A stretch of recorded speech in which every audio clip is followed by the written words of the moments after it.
Gandang umaga po sa bawat isa. Pasensya na po, medyo inuubo-ubo pa tayo. Kaya pagpasensyahan nyo na lang po ang pakikinig, no? Minsan baka sumpungin tayo ng pag-ubo. So ang binasa po natin sa umagang ito ay doon sa Hebrews chapter 4, no? 1 to 11. Nabasan po ng ating presider na si Kuya Edmond. Pag may nakikita po tayong mga namamatay, nakikita natin doon sa kanilang mga lapida, yung salitang hindi lang yung pangalan nila o petsa ng kapanganakan, kundi makikita mo rin yung nakasulat na salita doon na rest in peace. Diba? Lahat ng mga nauulila, hinahangad to para doon sa mga anak nilang o sa mga minamahal nilang lumisan. Kaya nga pati birthday, no? Pag birthday nung namatay, sinasabi nila, happy birthday in heaven. Kasi inaasahan nila na yung kanilang mahal sa buhay, nasa langit nga, no? At doon na mamahinga sa kanilang sa piling ng Diyos. Sa Biblia, meron din tayong tinatawag na rest of the grave. Ito po ay matatagpuan sa Job chapter 3 verse 13. Ganito po ang sinabi. Ito yung panahon na si Job ay alam natin yung kanyang dinanas. Siya ay namatay yung kanyang mga anak. At nagkaroon siya ng maraming mga bukol sa katawan na ito ay nagpapahirap sa kanya. Maliban pa doon sa emotional distress na ibinibigay ng mga sakit na yun, no? Ganon din yung kanyang mga kaibigan na nag-iisip na kaya siya nakaranas ng mga ganon ay dahil nagkasala siya sa Panginoon. Kaya sabi niya, sabi rito sa verse 13 ng aklat ni Job sa chapter 3, sapagkat ngayon ay nahihiga ako at natatahimik, ako sana'y nakakatulog na napapahinga ako. Dooy naglilikat ang masama sa pagbagabag at dooy nagpapahinga ang pagod. Dooy ang mga ang mga bihag ay nagpapahingang magkakasama. Hindi nila naririnig ang tinig ng nagpapaatag. So doon ay pinapakita sa atin ang labis na kapighatian ni Job matapos yung napakabigat na pangyayari sa buhay niya, no? Alam natin ang storya.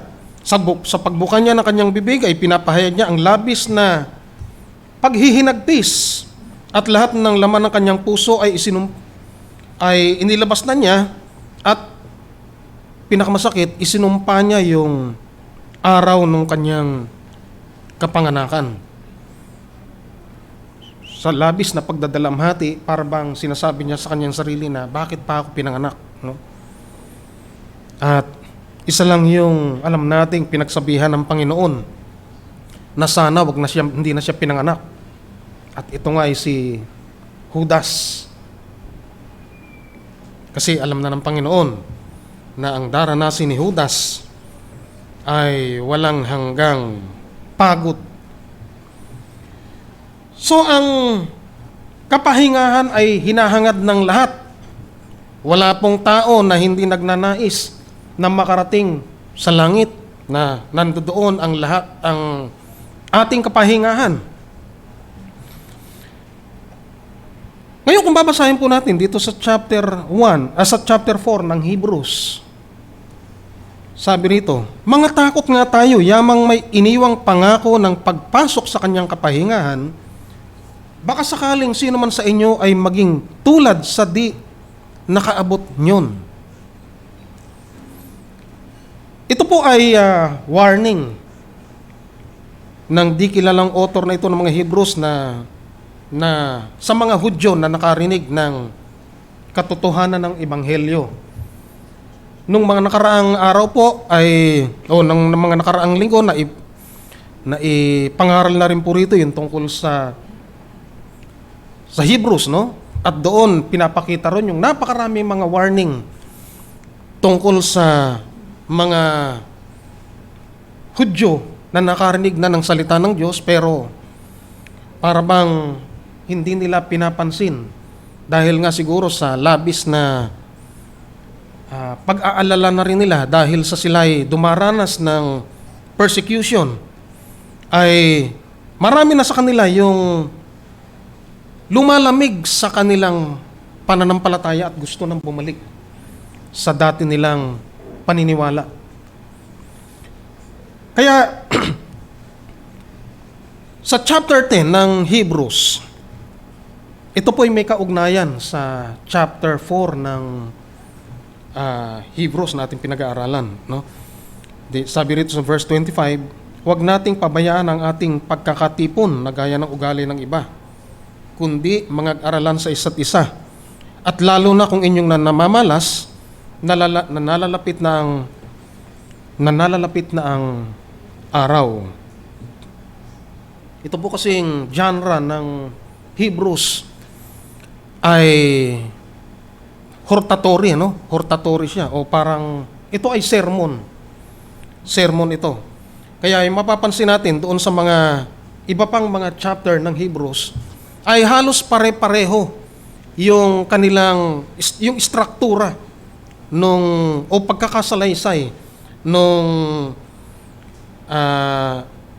may akda nitong Hebrews. Ngayon ang tanong po, ano ba ang nature ng kapahingahang ito? Bakit sinabi nung author, baka sakaling sino man sa inyo ay maging tulad sa din nakaabot nyon? Yung niyon na sinasabi, yung kapahingahan, baka sakaling sino man sa inyo ay di makaabot nun. Yung salita pong rest, dito sa chapter 4, ay paulit-ulit na binanggit, no? Dito sa verse 1, sa verse 3, sa verse 4, 5, 8, 9, dalawang beses chapter 10, at sa 11, sa verse 1, sabi rito, may iniwang pangako ng pagpasok sa kanyang kapahingahan. Sa verse 3, tayong nagsisisampalataya ay nagsisipasok sa kapahingahang yaon. Sa verse 4, nagpahinga ng ikapitong araw ang Diyos. Verse 5, sila'y hindi magsisipasok sa aking kapahingahan. Verse 8, sapagkat ang binigay sa kanila ni Josue ang kapahingahan. Sa verse 9, may natitira pa ngang isang pamamahingang sabat. Sa verse 10, sapagkat ang pumasok sa kanyang kapahingahan ay nagpahinga naman sa kanyang mga gawa. Verse 11, magsipagsikap nga tayo ng pagpasok sa kapahingahang yaon. So ilang beses pong binanggit yung salitang kapahingahan doon, no?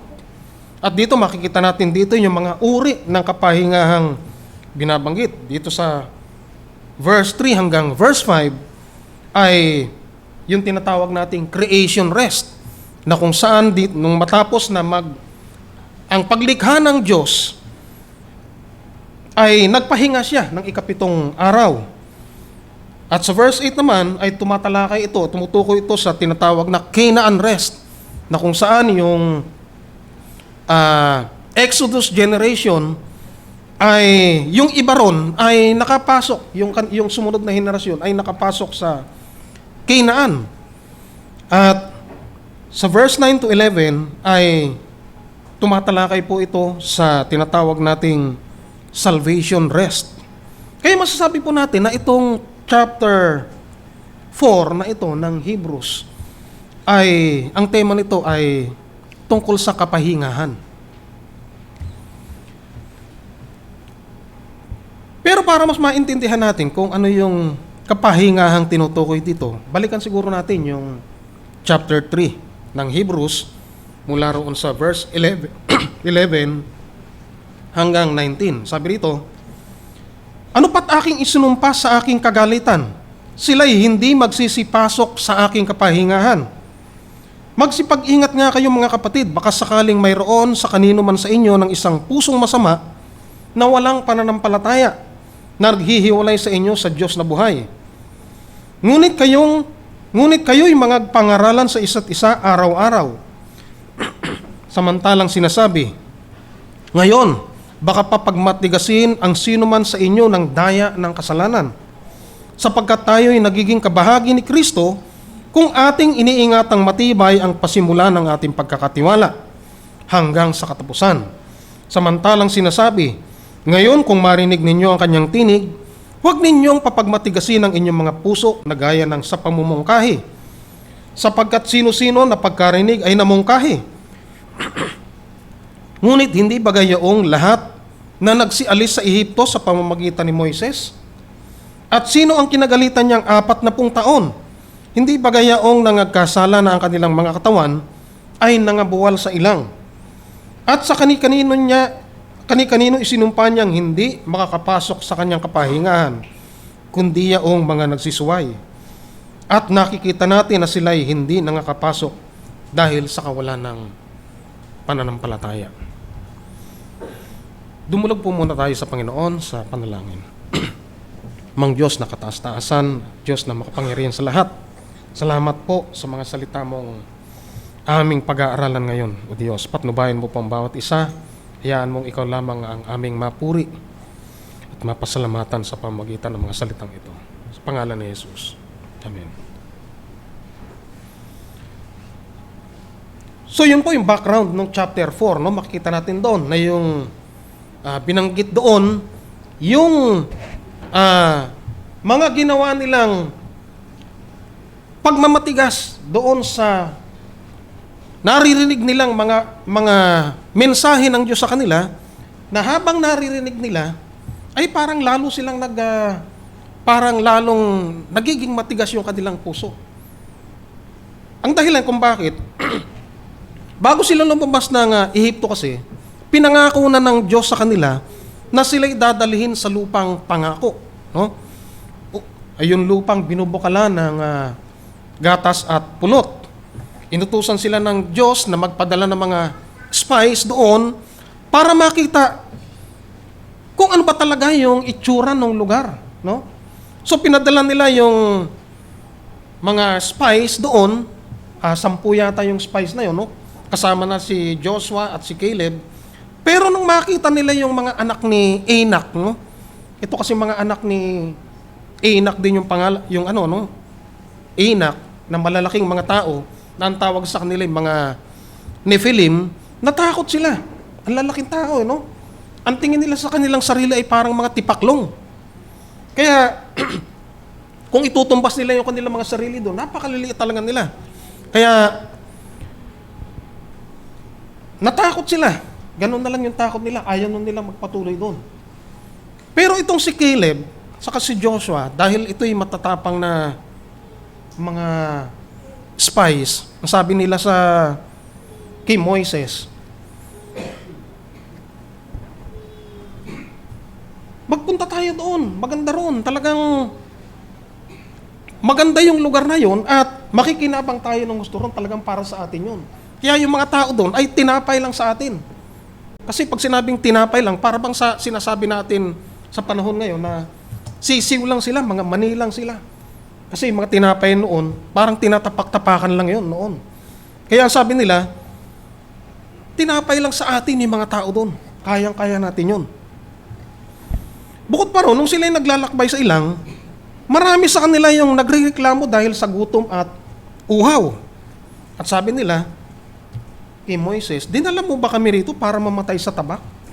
Ito na nga yung pagtuksong ginawa nila sa Diyos. Hinahamak na nila ang Diyos.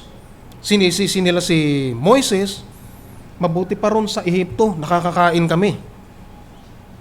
Okay? Pag mababasa po natin yun dun sa Numbers chapter 11 verse 4 hanggang 15. So mas gusto pa nilang bumalik sa pagkaalipin kaysa at dumanas ng hirap kaysa dumanas sila ng hirap sa paglalakbay na para bang walang katapusan. No? At yun ay dahil sa nagalit ang Diyos sa kanila. Dahil nga sa tinatawag nating unbelief.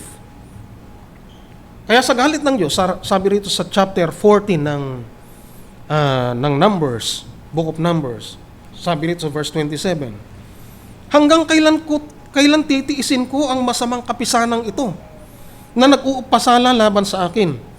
Aking naririnig ang pag-upasala ng mga anak ni Israel na kanilang inuupasala laban sa akin.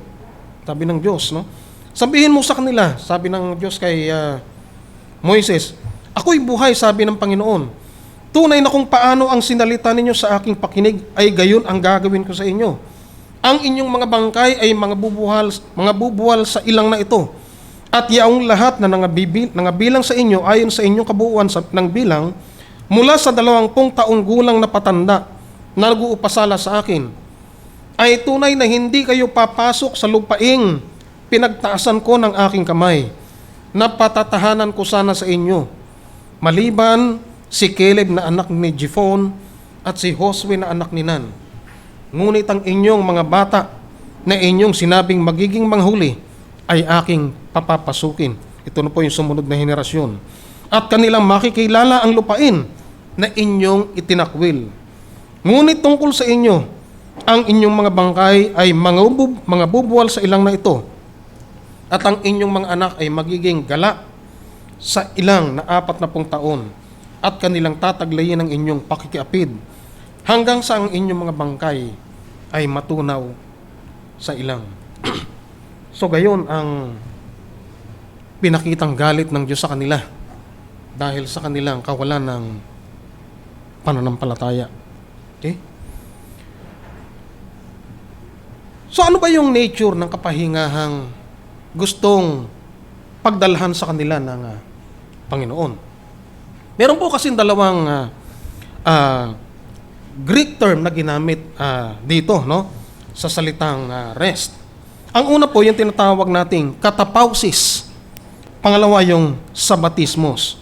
Yung pong katapausis ay may kinalaman ito sa yung ginhawa mo na naranasan mula sa isang pagtatrabaho. Ito ay tumatalakay doon sa pagtigil mo sa trabaho, o kaya yung natapos na sila sa giyera. Okay? Ang Israel po ay madalas na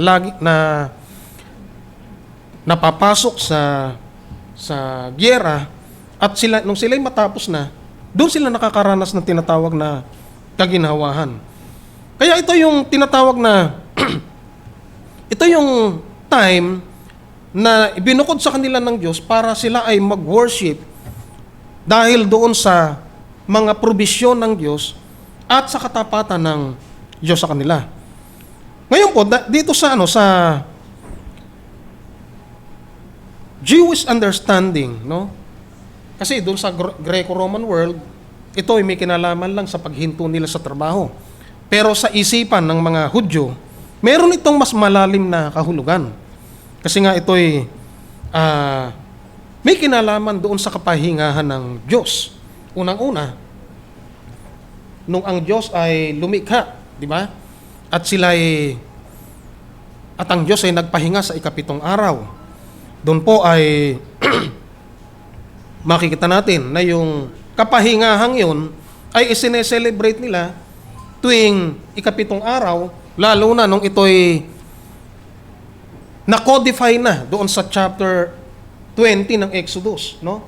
Isinasagawa na nila ito tuwing ika-7 araw, dahil ito'y iniutos na ng Diyos sa kanila na walang magtatrabaho sa kanila, pati yung kanilang mga hayop titigil na rin sa pagtatrabaho, yung kanilang mga alipin, at yung mga nakatira sa kanilang at yung mga estrangherong nakatira sa kanilang mga lupain ay titigil sa lahat ng pagtatrabaho para mag-reflect doon sa nakasama ang Diyos.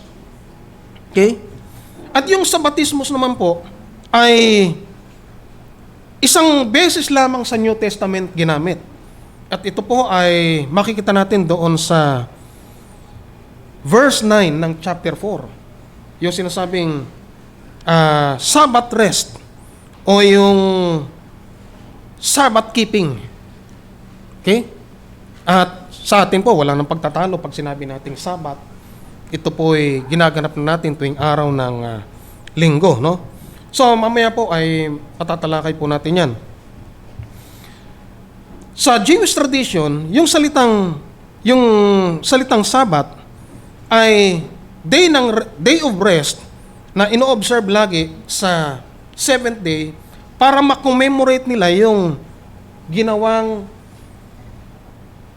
creation ng Diyos, no? Doon sa chapter 2 ng Genesis, verse 2 hanggang 3. Ito ay sign ng kanilang covenant sa Diyos.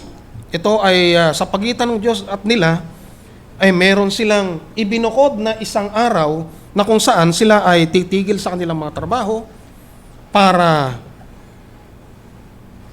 makasama nila ang Diyos. Ngayon po, ang naging problema ay nagkulang sila ng pananampalataya. Doon sa Old Testament, hindi sila nakapasok sa kapahingahang yon. Doon sa tinatawag na rest, hindi sila nakapasok doon sa kapahingahang yon. Unang-una dahil sa sila ay nagkulang sa pananampalataya. At dahil nagkulang sa pananampalataya, nandoon na rin yung tinatawag nating pagsuway.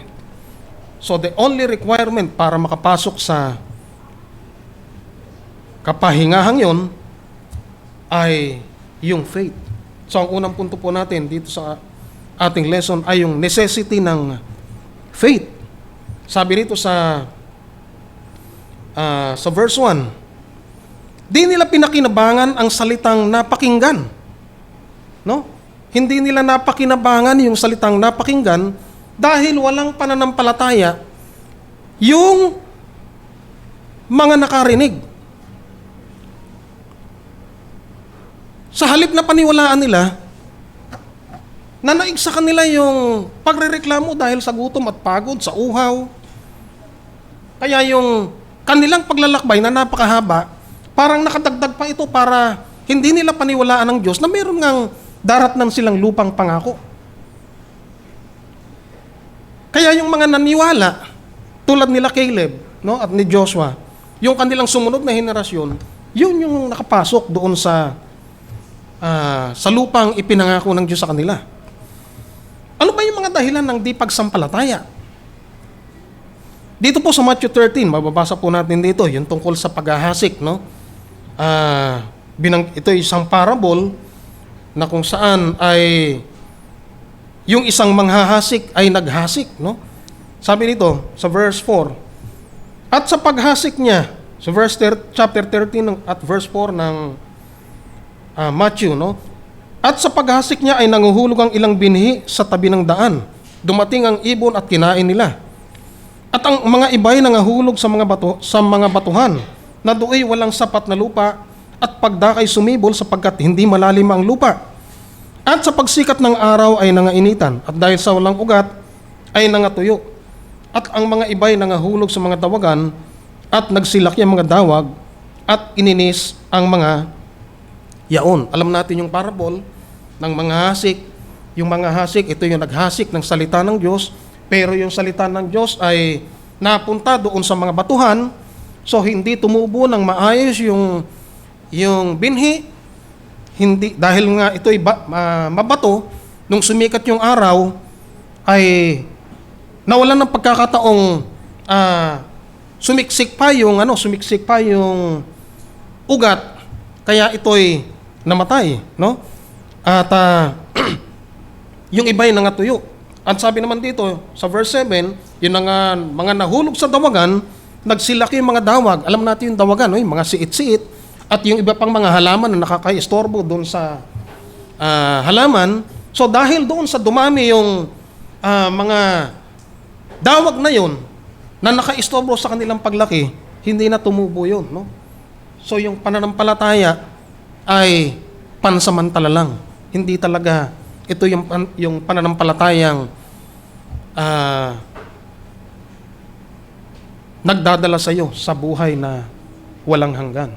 At makikita natin doon yung pananampalatayang yung sinasabi nating true saving faith, na yung mga natanim sa matabang lupa ay tumubo, lumago, namulaklak at namunga, at marami yung naging kanyang bunga. Yung iba tig-30, 60 at 100. Yun po yung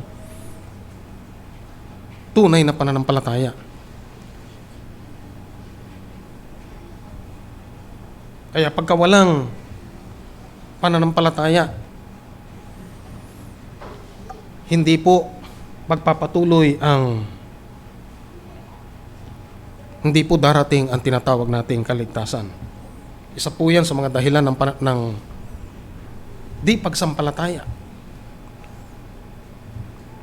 Nauudlot yung paglago sa pananampalataya. Yung iba naman, nakukulangan sa lalim ng mensahe, no? Kaya pakiramdam nila, hindi sila nafi-feed. Pagka nakarinig sila ng salita o ng pangangaral, ano ba naman yan? Parang kulang sa lalim. Nafi-feed pa ba kayo doon sa church na yun? Yun, yung kanilang mga, yung kanilang mga sinasabi. So, pagka ganun, maghahanap na lang ng iba yun, no? So, hindi lamang sa pakikinig ng pangangaral natututo yung isang tao, hindi ba? Natututo rin tayo sa pamamagitan ng ating pagbabasa. Maraming mga mababasa ngayon, available ngayon sa internet, yung mga gusto nating malaman tungkol sa salita ng Diyos. Kaya ang paglago at pagkatuto sa salita ng Diyos ay hindi lamang doon sa maririnig mo sa mga preacher. Kasi iba-iba ang mga preacher. Maraming mga preacher na siyempre nagkukulang din yan, di ba? Kaya sinasabi nila hindi sila nafi-feed. Yan, kulang sa lalim, kulang sa lawak. At kung minsan yung preacher naiinis sila, putol-putol. Ano ba naman yung preacher na yun? Putol-putol magsalita. Hindi ko maintindihan. Parang yung delivery, hindi maganda no? Kaya tuloy, parang hindi ko maintindihang mabuti kung ano yung sinasabi niya. Kunin po natin yung mabuti. At kung hindi natin gusto yung sinabi, pag-aralan natin. Pag-aralan natin, magkaroon tayo ng sariling pagsasaliksik para lumago yung ating pananampalataya. Kasi yung nangyari sa nangyari sa ilang no? Habang narinig nila yung salita ng Diyos, lalong nagtutumigas yung kanilang puso. Kasi wala silang faith.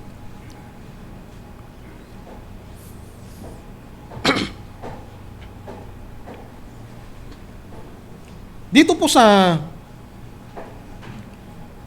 John chapter 6, no? Nung malalim naman yung nung nagturo na yung Panginoon ng mga malalalim na bagay, hindi maintindihan ng mga alagad na yun, no? Tumalikod pa sila. Iniiwanan nila yung Panginoon. Kaya sabi niya doon sa kanyang mga alagad, kayo, saan ba kayo pupunta? Kayo ba tatalikod na rin? Kaya sabi ng mga alagad niya, Panginoon, saan pa kami pupunta? Ikaw lamang ang may salita ng katotohanan. So dahil dyan, yung pakikinig nila ay nahahadlangan. Dahil, unang-una dahil yun ang nakikita nila, no? Yung kakulangan ng mga nagsasalita.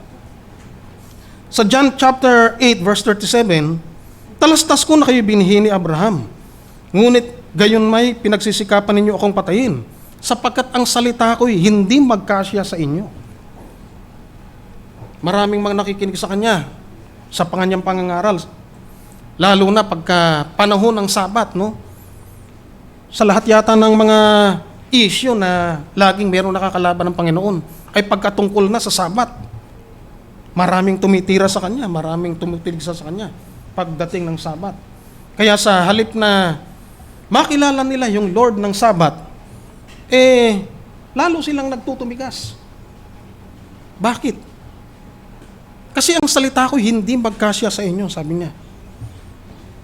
Marami pang mga Pariseo at mga Hudyo na kine-question yung kanyang authority. Sa anong pamahalaan mo ginagawa ang mga bagay na to? Ikaw ba talaga yung itinilaga para dyan? Nasa iyo ba ang authority? So maraming mga bagay na inaano sila sa Panginoon na yun ang nagiging dahilan kung bakit hindi sila makapasok sa kapahingahan ng Panginoon. Sino ang makakapasok sa kanyang kapahingahan? Sabi sa verse 3, sapagkat tayong nagsisisampalataya ay nagsisipasok sa kapahingahang yun. So kung sa verse 3 hanggang 5 ay tumatalakay sa creation rest, na kung saan pinagmasdan ng Diyos ang kanyang mga ginawa at ito'y mabuti, may i-assume natin, no, na noong panahon na yun, na si Adan at si Eva, nung hindi pa sila nagkakasala, ay lagi nilang tinatamasa ang rest na yun. Pero dumating yung panahon na tuso nga si Satan eh. Ang tinukso niya ay si Eva. At dahil doon, hindi na nila nai-enjoy ang kapahingahang nagmumula sa Diyos. So anong ginawa ng Diyos para matikman nila ang kapahingahang yun? No? So nagbigay siya ng pangako sa kanila, ibibigay sa kanila ang Kanaan at palalayasin yung mga nakatira doon. Nung sila'y maalipin sa Ehipto, kasi ihinula naman yun na sila'y ilang taong maalipin doon sa bansang Ehipto, pero nangako na ang Diyos doon na sila'y dadalhin sa lupang paglalagyan sa kanila. No? So binigyan sila ng pansamantalang kapahingahan sa lupang pangako at yun ay yung Kanaan. Pero dahil sa karereklamo nga nila, ay hindi sila nakapasok at ang sumunod na henerasyon lang ang nakapasok. Kaya nung nakapasok sila doon, no, yung sumunod na henerasyon, nagkasala sila uli. At ano yung kanilang kasalanan? Mababasa po natin yan sa aklat ng mga hukom, no? Nagkasala sila ng idolatry. Sumamba sila doon sa mga Diyos-Diyosan ng mga taong nakatira doon. Kaya ang nangyari, nagkakasala sila, parurusahan sila ng Diyos at magsisisi na naman sila. Magkakasala, parurusahan ng Diyos, magsisisi. So ganun ang naging cycle ng kanilang buhay. So pangalawang point, yung necessity ng gospel para makapasok sa kapahingahan yun. Sabi sa verse 6, kaya't yamang may natitira pang ibang dapat magsipasok doon. At ang mga pinangaralan ng una ng mabubuting balita ay hindi nangapasok dahil sa pagsuway. Ay muling nagtangi siya ng isang araw ngayon. No?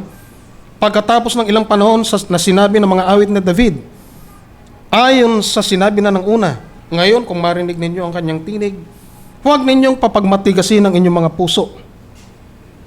Yung salitang ngayon ay hindi tumutukoy doon sa tinatawag na 7th-day Sabbath, no?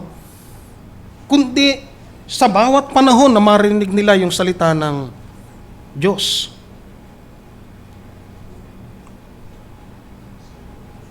Mahigit 400 taon nung sila'y mula nung sila'y makapasok doon sa Kanaan, nung banggitin ito ni Haring David doon sa chapter 9 ng Aklat ng mga Awit. Dito po ay maliwanag na sinasabi na yung Canaan rest na ibinigay ng Diyos kila Joshua, kila Caleb, no? At doon sa henerasyon ng yung pangalawang henerasyon, ay hindi pa rin yung tunay na kapahingahan na talagang ibibigay sa kanila, kundi pansamantalang kapahingahan lang yon. Sabi sa verse 8, sapagkat kung ibinigay sa kanila ni Josue ang kapahingahan, ay hindi na sana niya sasalitain pagkatapos ang ibang araw. Okay? Almost 500 years nung kanilang pagpasok sa Canaan, nung banggitin ito ng ni Haring David. So doon, ipinapakita na ng Espiritu Santo na yung rest na ipinangako sa kanila ng Panginoon at binanggit din ni David ay hindi yung 7th-day rest, no?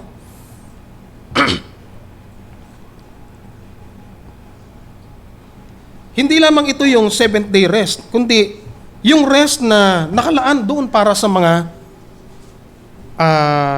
anak ng Diyos.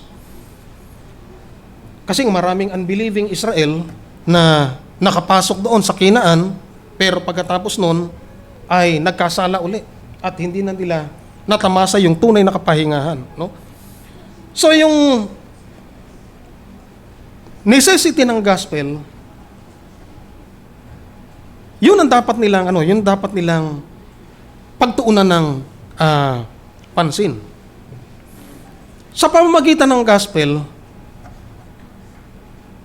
sabi sa Romans chapter 10 verse 12, sa pamamagitan ng pakikinig ng pangangaral ng salita ng Diyos ay dumarating yung pananampalataya.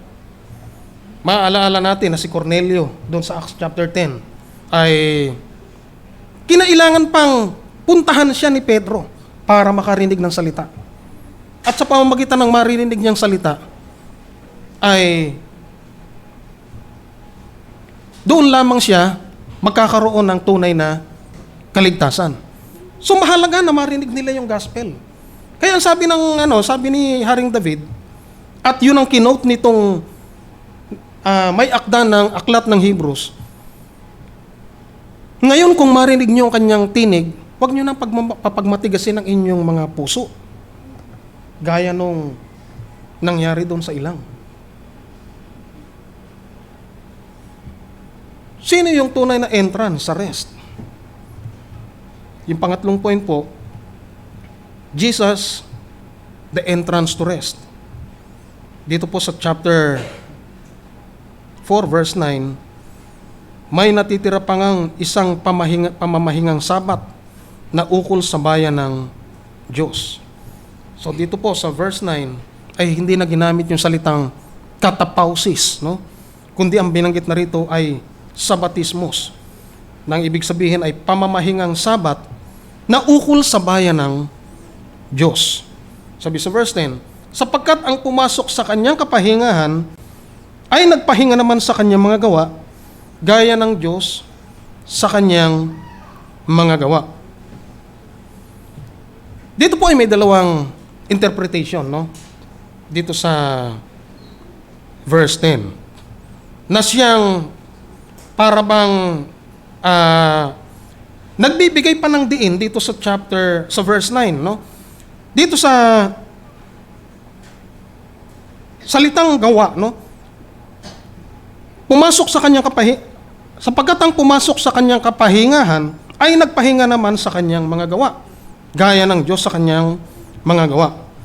Yung salitang work of believers dito ay yung salitang work, sabi ng iba ay ito ay work ng believers. Dahil nga tayo ay hindi maliligtas sa pamamagitan ng mga gawa, nung tayo sumampalataya, tayo huminto sa ating mga gawa. No? At yung isa namang interpretation dito, ito yung work ni Jesus.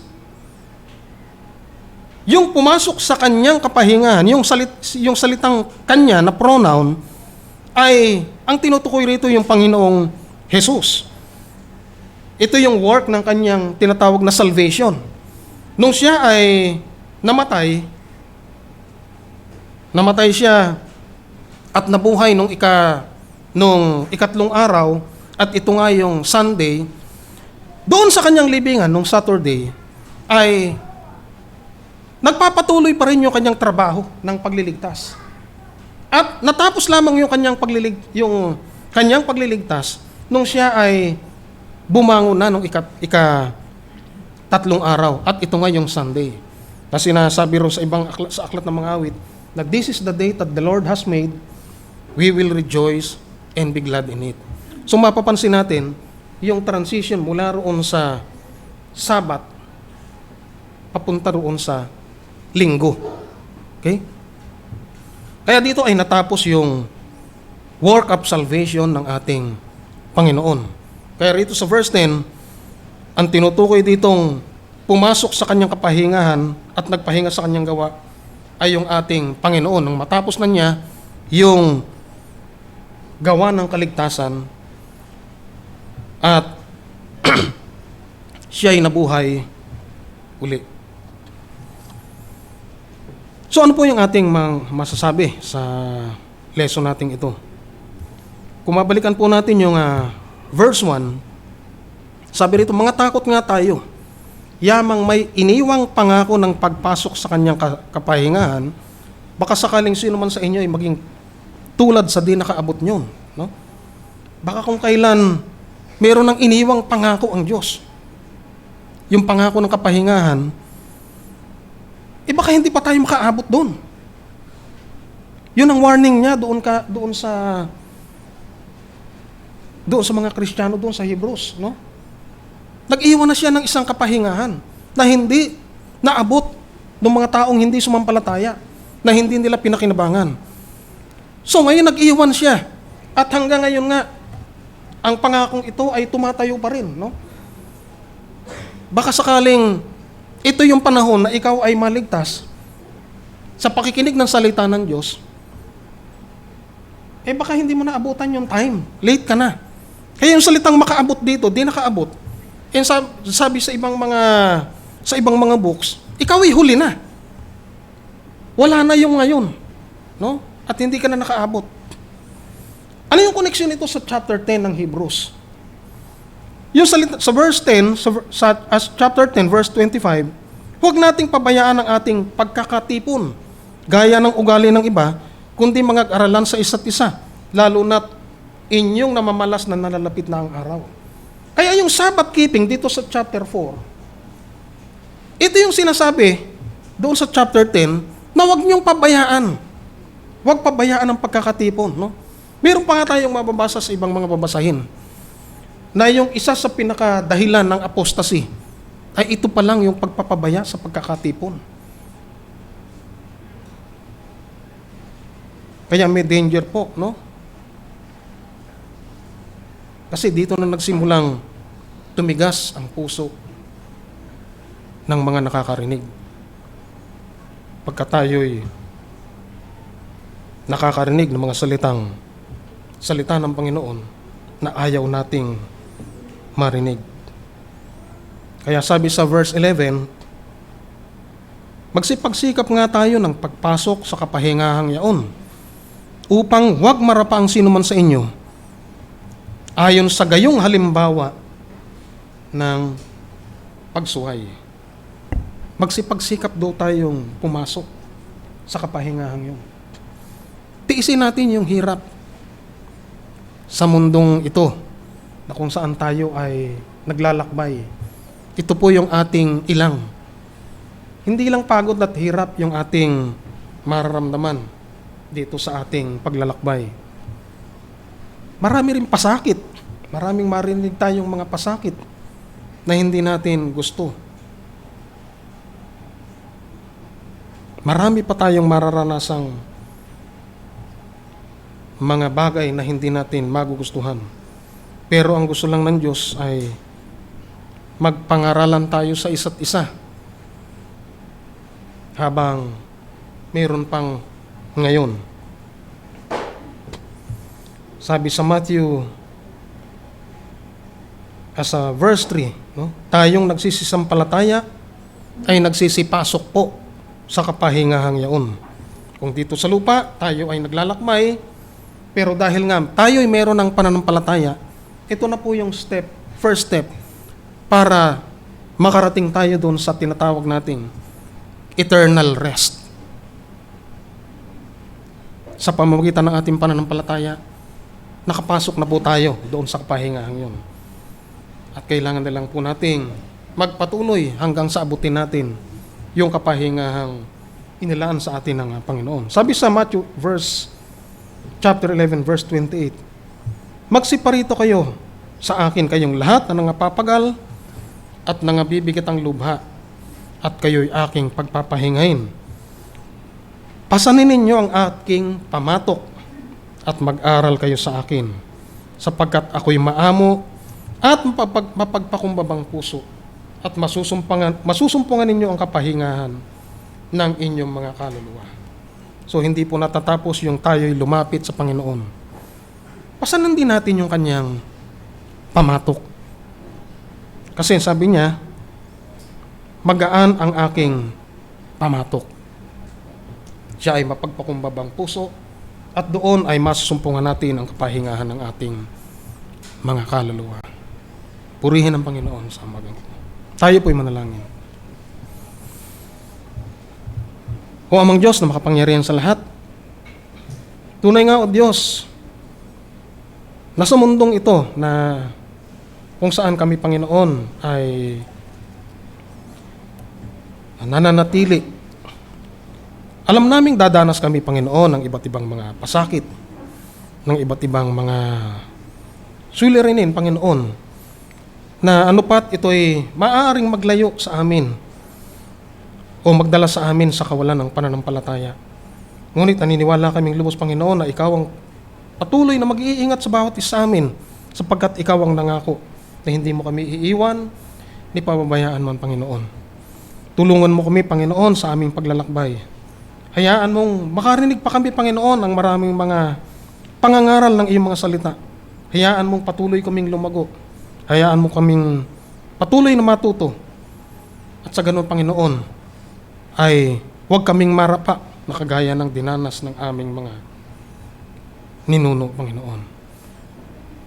Tulungan mo ang bawat isa sa amin, Panginoon, na manatili hanggang sa Ikaw ay dumating.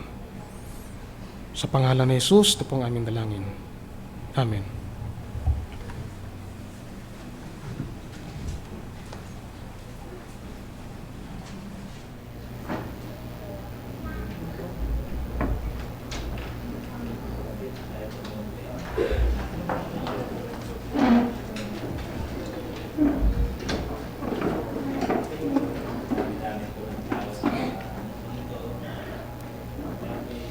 Napilit mo natin, Panginoon, na kinakabagan tayo na tinipon tayo na pananampalataya.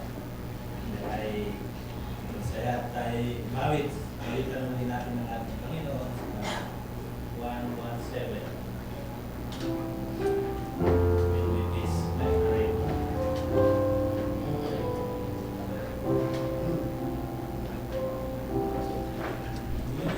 Peace like the river attendeth my way.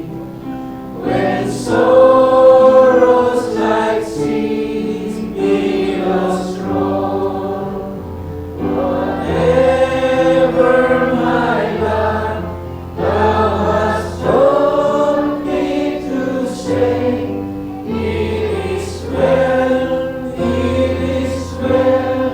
with my soul. It is well with my soul.